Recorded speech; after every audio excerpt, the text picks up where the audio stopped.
Hey, Hickok 45 here. As you can see, I'm unarmed today, which is not good because you see that guy right there? He's a terrorist.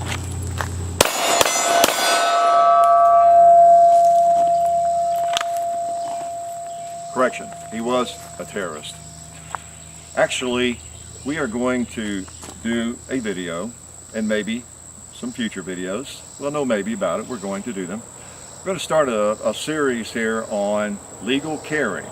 Been talking about it for a good while. They've just put off doing it. I have a lot of experience with legal carry. Many of you have, some of you have not.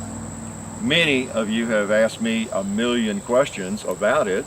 And so we're going to try to answer some of those questions. Now today, we're going to do kind of an introduction to that and give you some of the questions back at you that you need to be asking yourself and some of the decisions that you need to make, okay? There are millions of people in this country that carry legally, and there are lots of reasons, of course, for carrying. Maybe you're in law enforcement, you're off duty, maybe you carry a lot of money, maybe you just would like to survive to the next day, depending on where you live. And you know the bad guys out there, mostly guys, aren't they?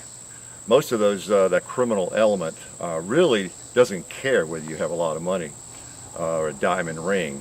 You know, news is full of stories of people dying over 10 bucks, right? 50 cents, $20. So anyway, people carry for a lot of reasons.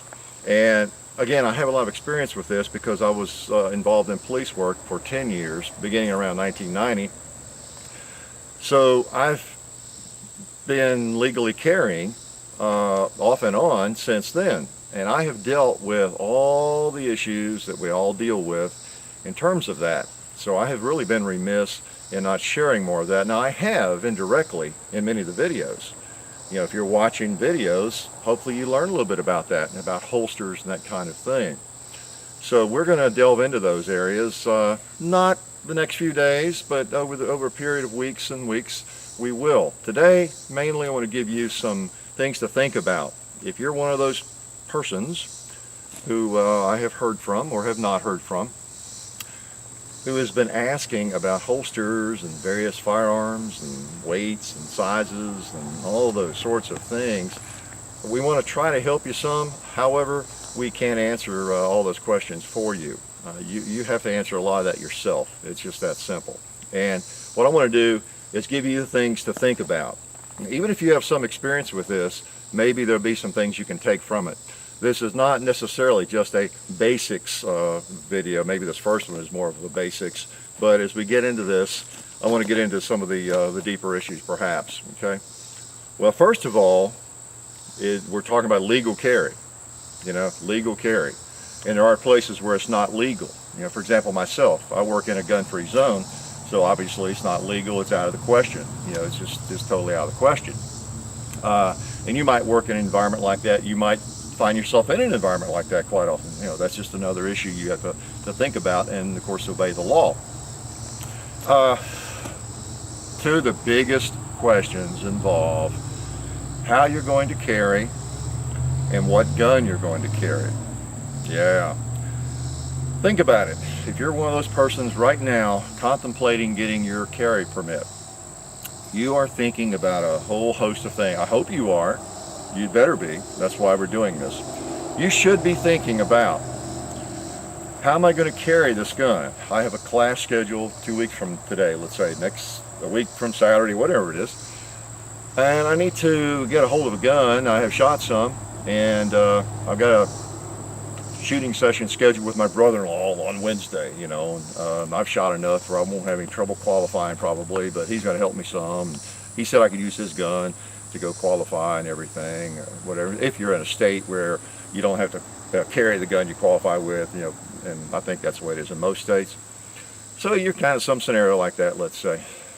Well, you have a million things you need to be thinking about. Well, not a million, don't want to scare you. You need to be thinking about how you're going to carry that firearm. You know, and how you're going to carry it determines largely what gun you choose. So many of you are in the process perhaps, or will be, of choosing a gun, choosing a holster, choosing a style of carry.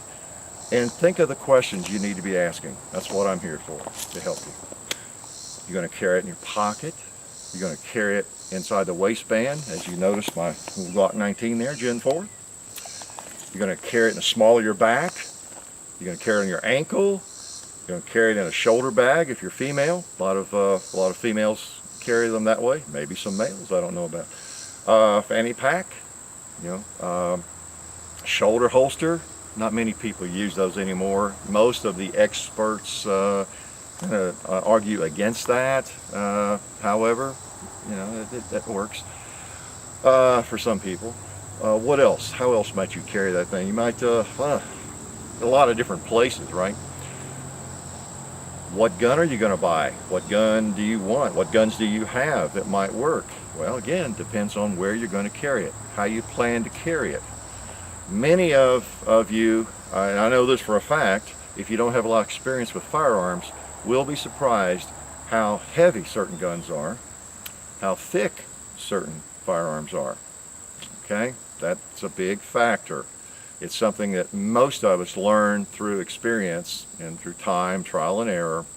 Many guns that you just love, they're great at the range, but when you start packing them in different methods, they get heavy. Now, I'm not talking too heavy to lift, and you're thinking, some of you maybe, oh, I shot that 1911, that 5-inch 1911 to range all day long. That was a great gun. Stuck at my belt, walked around with it, had a holster someone lent me. Not a problem, not a problem. You get into legal carry issues, it might work for you, but you'll see that it might not be as suitable as you thought it was. Okay, so type of carry, how you're going to carry it, what kind of holster you're going to use. Once you decide that, I'm a pretty old guy, been carrying off and on when it's legal for over 20 years, and you see the holster I'm using right now for my inside the waistband. It's a holster I haven't even had but a few months, and it's my favorite right now. I haven't even had it that long. Well, you'd think a guy who's had the experience I have would have worked all that out a long time ago. Well, you find new products, you find things that fit better, work better, more comfortable, it's as you move along. So there's just a lot of that will take place. Type of gun, okay, that's dependent on how you're going to carry, for one thing. For example, if you're familiar with the 1911, the light trigger, generally, cocked and locked, thumb safety and everything, you're not going to want to carry one of those in your pocket probably. Of course, I wish I had a pocket gun, but you notice I'm carrying inside the waistband right now, or else I would demonstrate for you.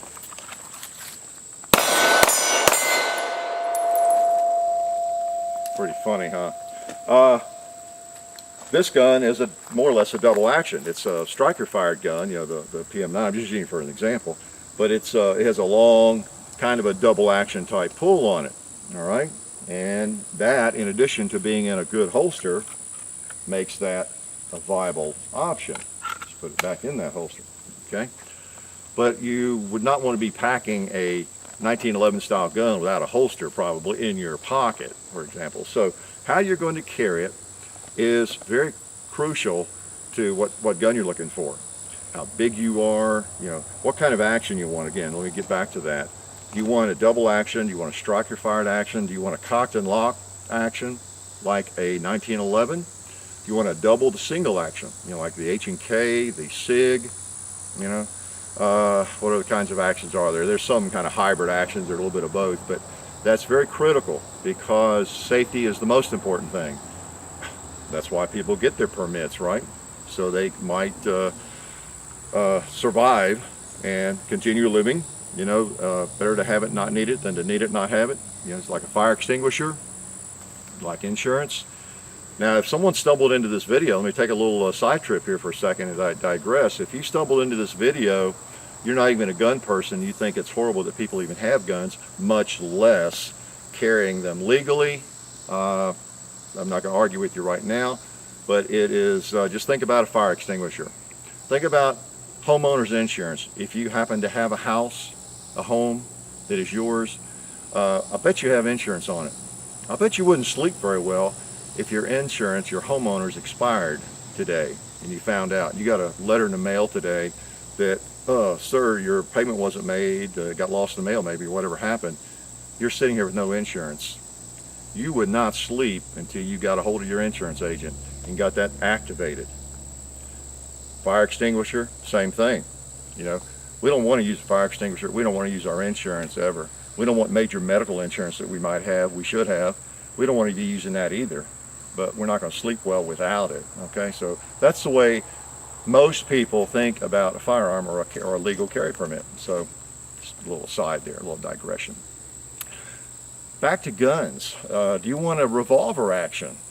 Is that something you have shot and you shoot well versus semi-automatic? Maybe you'd rather shoot a semi-automatic, you shoot it better, but you feel more comfortable with a revolver in a smaller gun. You might spend a lot of time at the range with a 1911. That's just really what you love, but it might not be the gun you want to actually carry, depending on how you're going to carry it. There you go again. If your only option is pocket carry, maybe you don't want a big 45 1911. Now there are some small ones that might fit that. I'm not going to get into specific gun models today and that sort of thing. But what you carry, where you carry it, it's everything. Everything. Probably half the questions I get here at my YouTube account are regarding that. Caliber and all those kinds of things. We could talk for 2 hours on caliber, couldn't we? Caliber of the gun, size of the gun, the weight of the gun, the kind of action it has, where you're going to carry it, all critical areas of discussion. Where do you hang out? That's another question you want to ask yourself. Consider. You know the answer. How do you spend your day? Do you live in a risky neighborhood? Do you live in an area for whatever reason? You're trying to get some money up to get out of there, but you're in a very dangerous neighborhood. Maybe that makes a difference in what gun you carry, how accessible it is, how large a caliber it is. Don't know. Capacity, all those issues. What is your attire generally? Are you able to dress like this? Like I am here today. If you can wear an overgarment like this, an outer garment, it makes it pretty nice. I can have a Glock 19, Glock 23, a big gun, any big gun, 1911, into action very quickly, and I can have it concealed very well. Okay, so if you can wear an outer garment, that makes a big difference. I'm going to take that off because it's about 95 degrees. I don't really need it today, but I wanted to demonstrate that. If I don't have the outer garment, a clothes hanger right here handy. I knew that was there for some reason. Obviously, if I don't have an outer garment, I probably am not going to wear this gun, am I? Inside the waistband or outside the waistband. So again, those are issues. You live in a climate where you can never wear a shirt, any kind of garment like that. It would just kill you. You couldn't stand it for even 10 minutes. You have to go to another option, don't you? So those are questions you've got to answer. And again, back to where you live and where you move around. What do you frequent? What areas do you frequent? Maybe you live in a nice neighborhood, but your job takes you into a dangerous neighborhood. Maybe you're not legal to carry on your job, another issue. But maybe you go into a dangerous area, through a dangerous area, and you are legal to carry. How do you dress? How do you move around? Those are all things you have to answer for yourself. Another issue I think is pertinent, very pertinent, is your shooting experience. I have a lot of shooting experience with a lot of different types of firearms. Maybe you don't. Maybe you don't. That's an issue. Some guns are hard to shoot. Sometimes a small gun is very difficult to shoot well. And if you don't shoot anything very much, just because you see that cute little gun at the gun shop and it even has a pink grip on it or something and you really like that, maybe it's not the best gun for you, even though it fits where you would like to carry a gun, the pocket or whatever. Maybe it's nothing that you can shoot well. You need to try any firearm, if at all possible, before you buy it, right? Or one like it. You can't necessarily go and shoot that gun, before you buy it, but you know what I'm talking about there. So, your experience, if you shoot a lot and you shoot all sorts of different firearms, maybe you have more options. Or if you just shoot a lot anyway, it gives you more options. Practice. How much, if you don't shoot a lot, but you're just getting into firearms, maybe you're young and you love guns, you've been out with your uncle and your aunt and shooting, and you're 18 or you're 19 or 20 or 21, and okay, I want to get a carry permit, a legal carry permit, as soon as I'm old enough, and I want to shoot. learn to do this. But you love shooting. You're going to shoot a lot. You're going to shoot whatever it is, pretty much. That gives you more options. It really does, because you should practice with whatever it is that you're going to legally carry. Takes a commitment. Another thing you want to think about and ask yourself is your family situation. Do you have children in the house, young children? You know, all the safety issues that surround that. You want to take care of that issue. And you want to be committed to being safe, being legal, and studying it for yourself, not just asking questions. You need to get as much experience as you can with the various types of firearms you're considering for your legal carry. Okay? So, I think that kind of covers most of the general areas, the questions you need to be asking yourself and the decisions that you need to make, you know, because how you carry it, depending on the size of the gun and all that, and the size of the guns depending on how you're going to carry it. So think about those things, and we'll get back to you with some more in-depth demonstrations perhaps, okay? So, Haycock signing off. Life is good.